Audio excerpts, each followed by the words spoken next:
Part of the reason why I think people don't care enough is because they see aging as inevitable.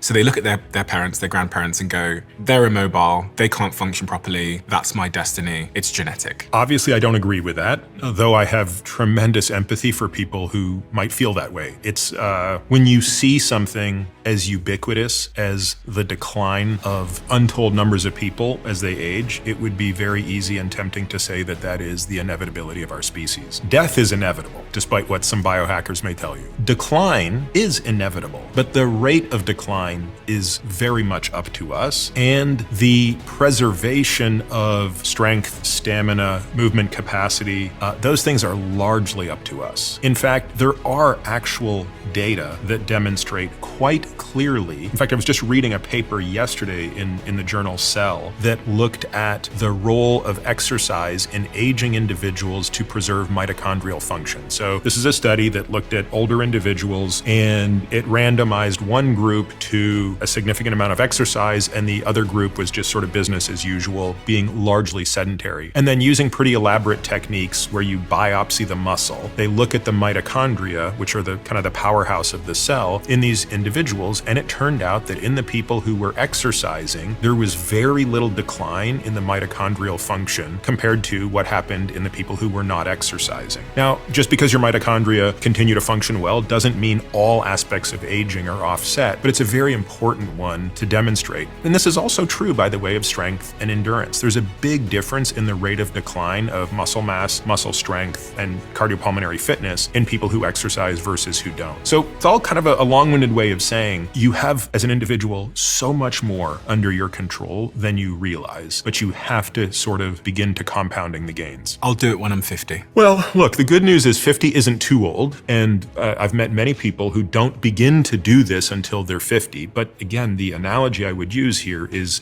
comparable to that of investing for retirement. The longer you wait, the less money you're probably going to have at the end.